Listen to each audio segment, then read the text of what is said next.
Centre of mass का lecture 5। आज एक वेरी शॉर्ट लेक्चर है क्योंकि आज एक छोटा सा टॉपिक मैं कवर करने वाला हूं, that is known as impulse. ठीक है, तो ये हार्डली आपका 15-20 मिनट्स का लेक्चर होने वाला है। बस हमें एक छोटा सा टॉपिक कवर करना है, दैट इज इम्पल्स। इसके बाद हम लोग कोलिजन्स पढ़ना स्टार्ट करेंगे।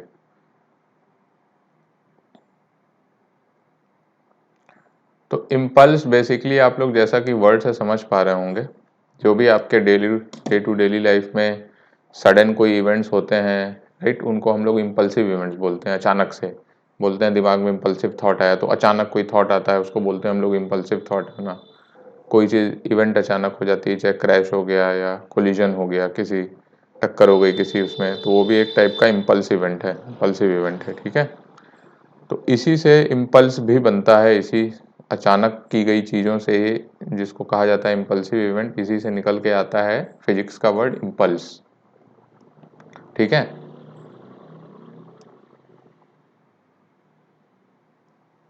This is impulse. तो इम्पल्स को blue, let me choose blue. Sudden change in momentum is known as impulse. तो जब मोमेंटम आपका सडनली चेंज हो जाए, ठीक है, अचानक से मोमेंटम चेंज हो जाए, तो उस चेंज ऑफ मोमेंटम को बोलते हैं इम्पल्स। ठीक है, अचानक होना चाहिए, इट्स नॉट कि ओवर लेंथ ऑफ टाइम आपका चेंज हो रहा है। अचानक से अगर मोमेंटम चेंज हो जाए तो सडन चेंज इन मोमेंटम। तो बेसिकली इम्पल्स की यूनिट भी सेम एज मोमेंटम होनी चाहिए। Unit of impulse, unit of momentum, इसको हम लोग जे से डिनोट करते हैं, डिनोटेड बाई जे। ठीक है, यूनिट क्या होगी इसकी, मोमेंटम की यूनिट क्या होती है, एमवी, तो केजी मीटर पर सेकेंड। ठीक है, और इसको जे से डिनोट किया जाता है। तो force of large magnitude acting for a short, very short duration. जब कोई फोर्स बहुत छोटे ड्यूरेशन के लिए बहुत हाई मैग्नीट्यूड में एक्ट करता है, बहुत हाई मैग्नीट्यूड का force for a very short duration जब एक्ट करेगा, तो उस फोर्स को इम्पल्सिव फोर्स बोलते हैं, और वही फोर्स जनरेट करता है आपका इम्पल्स। ठीक है, सच forces generate impulse.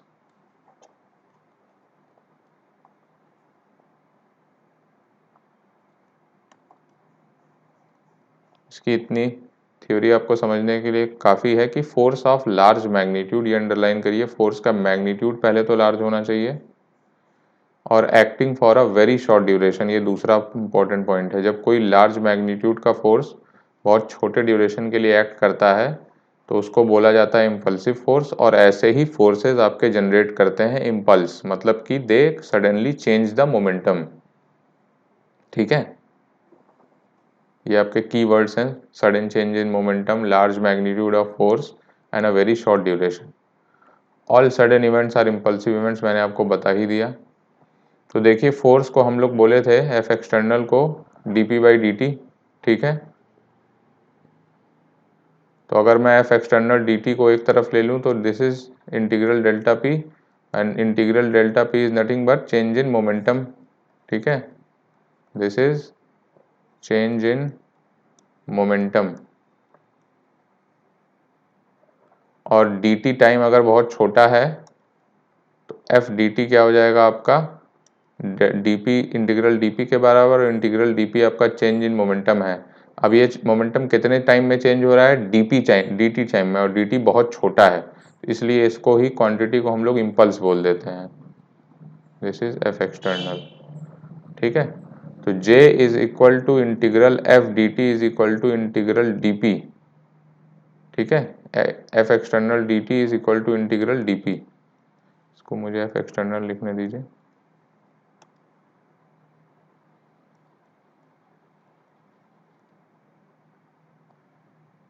Is equal to P final minus P initial. ठीक है, जब dt बहुत छोटा होगा, dt का मतलब ही छोटा होना है, dt हम लोग डिनोट ही करते हैं वेरी शॉर्ट टाइम। तो j की वैल्यू जो है, अगर मैं इंटीग्रल हटा दूं, इंटीग्रल अगर हटाएंगे तो dt किससे रिप्लेस हो जाएगा, डेल्टा t से, तो f external times delta t लिखा जाएगा ये। ठीक है,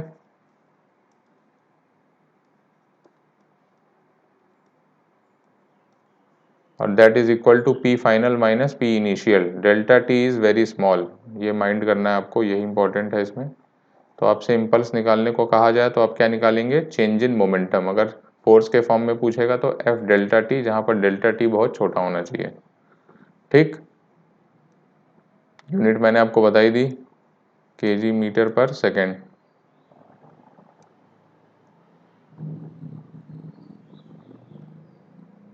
इस केस से समझते हैं कि एक बॉल है, वो ग्राउंड पे हिट करती है और उसके बाद उसी एंगल पे रिबाउंड हो जाती है।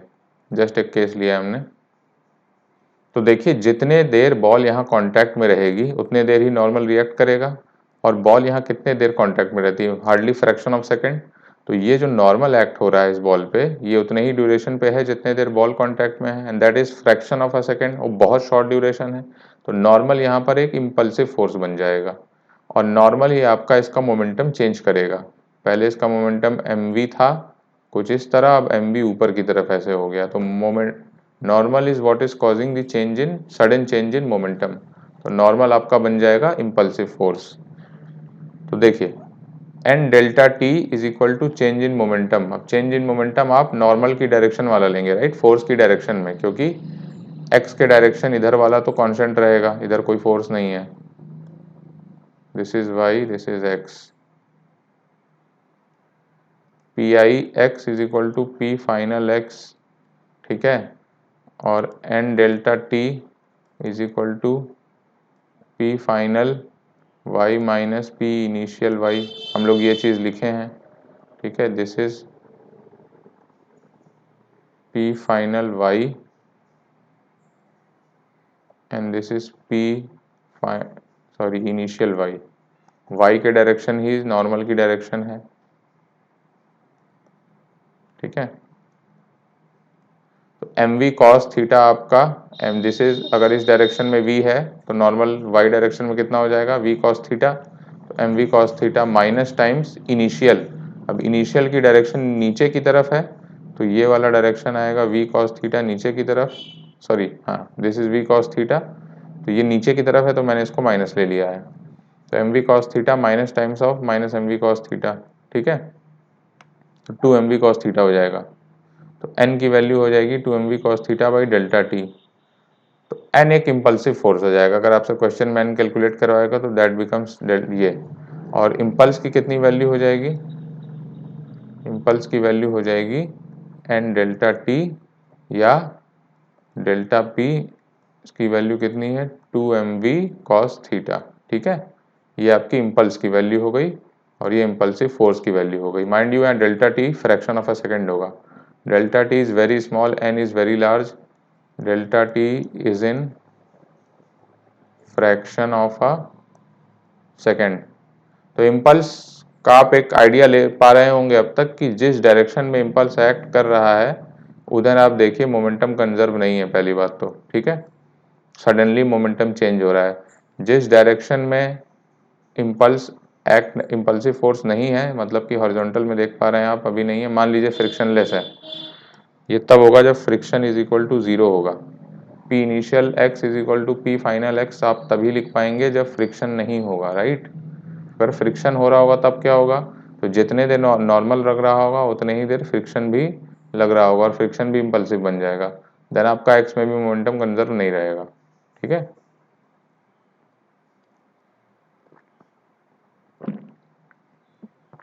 तो कहानी यह है कि if delta T is very small N is very large, ठीक है। फिर अगला पॉइंट, ये तीसरा वाला पहले पढ़िए, momentum will not be conserved in direction of impulsive force, hence in Y direction, in direction of normal, normal के डायरेक्शन में मोमेंटम इज नॉट कंजर्व्ड।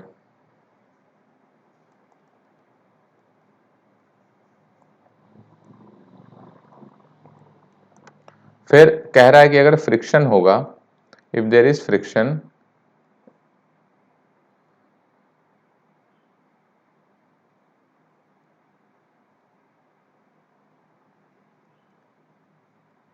तो जितने देर इस पे नॉर्मल लग रहा था उतने ही देर इस पे फ्रिक्शन भी लगेगा, कुछ मान लीजिए कुछ ऐसा। F is equal to mu one लग रहा है और ये नॉर्मल लग रहा है। तो अब जो है दोनों एंगल आपके डिफरेंट हो जाएंगे, ठीक है, क्योंकि हॉरिजॉन्टल कंपोनेंट भी चेंज होगा और ये वेलोसिटीज भी अब ये v1 एंड v2 बन जाएगा, ठीक है।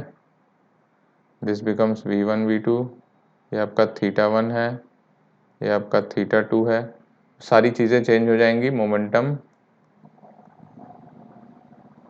Is not conserved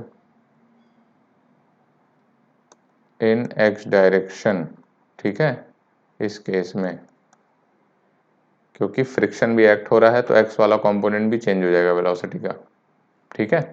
y component तो ये चेंज कर ही रहा है।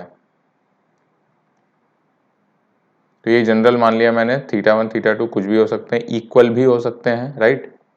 बट अभी आप ये मानिए कि फ्रिक्शन इधर एक्ट कर रहा है तो मोमेंटम कंजर्वेशन x में भी नहीं होगा, नॉर्मल में y एक्ट कर रहा है तो मोमेंटम कंजर्वेशन y भी नहीं होगा, ओके। ये जस्ट मैंने एग्जांपल लिया इक्वल, यू में एज्यूम डिफरेंट, ठीक है। आप इसको θ1 θ2 भी ले सकते हैं, θ1 एंड θ2 भी ले सकते हैं, इससे ज़्यादा अच्छा आपको समझ में आ जाएगा। mv cos θ1, सो ये mv cos θ2 हो जाएगा माइनस mv cos θ1 हो जाएगा, ठीक है। तो अब मैं अगर इसको जनरलाइज कर दूं जनरल फॉर्म में तो ये हो जाएगा mv cos θ2 plus mv cos θ1, और यही चीज़ यहाँ पे भी लिख लीजिए,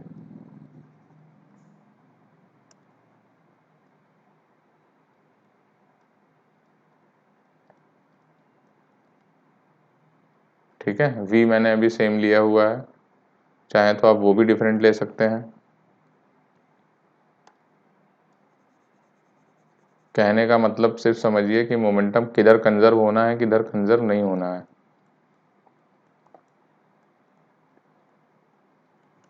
ठीक है।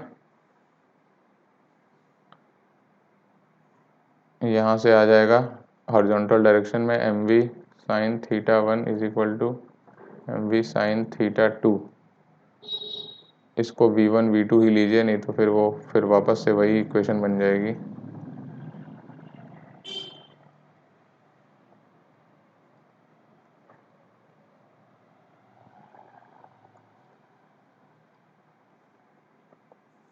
ठीक है, हमने सब चीज़ें जनरल ले ली कि ये v1 से आ रहा है, v2 से जा रहा है, θ1 एंगल पे स्ट्राइक कर रहा है, θ2 एंगल से रिफ्लेक्ट हो रहा है।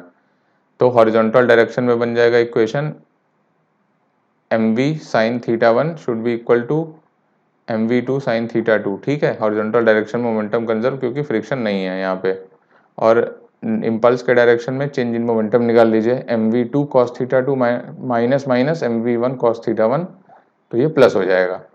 जब फ्रिक्शन एक्ट हो रहा होगा तो ना x में कंजर्व होगा ना y में कंजर्व होगा मोमेंटम, ठीक है, दोनों में इम्पल्स एक्ट हो रहा होगा।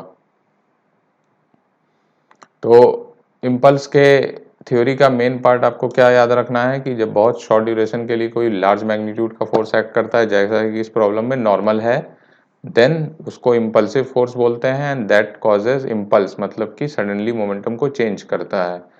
प्रॉब्लम्स में आपको देखना है किस डायरेक्शन में इम्पल्स एक्ट कर रहा है, जिस डायरेक्शन में इम्पल्स होगा उस डायरेक्शन में आप मोमेंटम कंजर्व नहीं कर सकते क्योंकि एक्सटर्नल फोर्स प्रेजेंट है, ओके।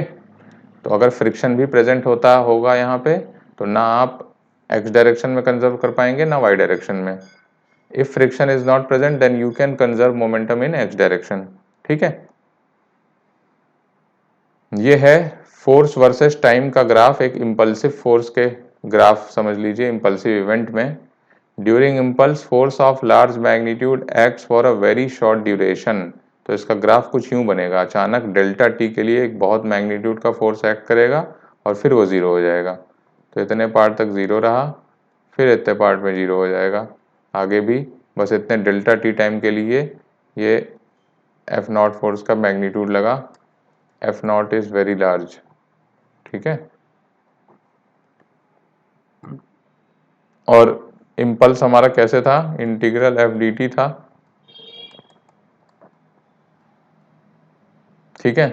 तो एफ डेल्टा टी इसका एरिया हो जाएगा, तो area under the F T curve is impulse. Okay, ये जो शेडेड एरिया है, शेडेड एरिया, यही आपका इम्पल्स हो जाएगा। ठीक है, तो ये कहानी थी इम्पल्स की। अब इस पे बेसिस पे एक प्रॉब्लम कर लेते हैं और हमारा ये रैपअप हो जाएगा इम्पल्स। तो cricket ball of mass 0.2 kg, ये इसका 0.2 kg मास है, is approaching bat with a speed of 50 meter per second. 50 meter per second से ये अप्रोच कर रही है बैट को। After impact it travels back with same speed. Impact के बाद 50 मीटर से वापस सेम ट्रेवल करने लगी। Find the impulse. तो इम्पल्स क्या होता है, सबसे पहला पार्ट जे निकालना है आपको। जे क्या होता है, change in momentum.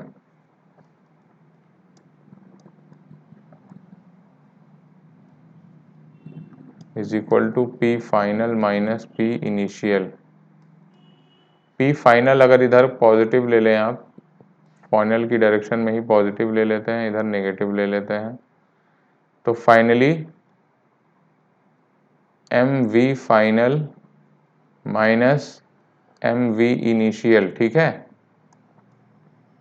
M is common, V final is 50, क्योंकि हमने इधर पॉजिटिव लिया है तो ये 50 पॉजिटिव हो जाएगा, माइनस वी आई। देखिए वी आई आपका आगे की तरफ 50 है, वो हमने नेगेटिव लिया हुआ है, तो माइनस 50 हो जाएगा।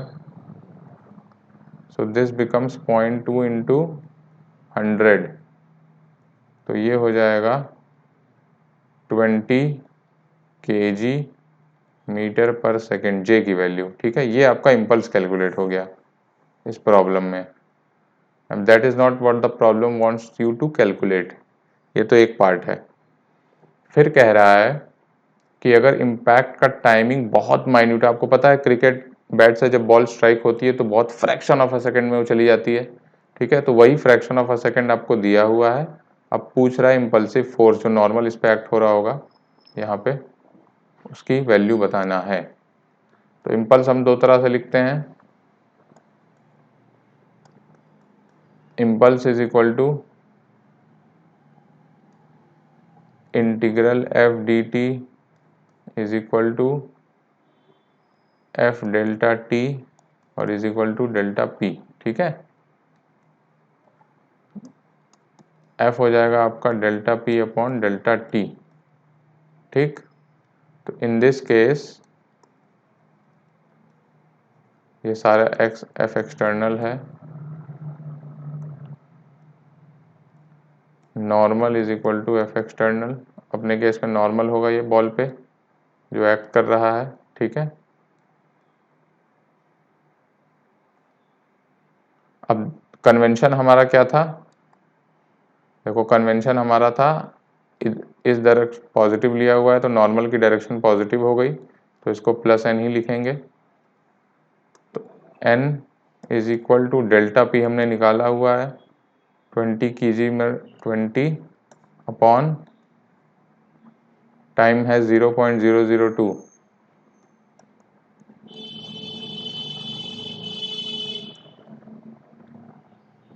तो ये हो जाएगा 1 0 और 3 0 और।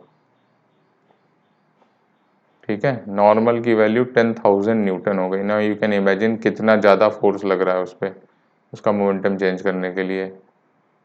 Very high magnitude force. ठीक है, ये था एक एग्जाम्पल इम्पल्स समझने के लिए। तो इम्पल्स की कहानी यहीं तक है। जो छोटे पॉइंट मैंने आपको समझा दिया कि मेन पॉइंट क्या है, momentum is not conserved in direction of impulsive force। ठीक है, दूसरा जे निकालना हो तो या तो इसको इंटीग्रल एफ डी टी लिखिए, एफ एक्सटर्नल डी टी, और उसी को या तो आप एफ डेल्टा टी लिखिए और उसी को डेल्टा पी लिख सकते हैं, डेल्टा टी टेंड्स टू 0। ठीक है,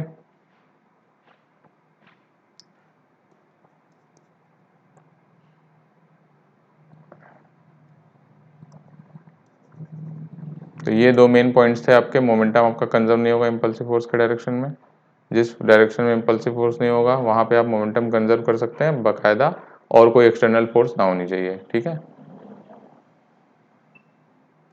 तो ये लिख लीजिए, मोमेंटम इज कंजर्व्ड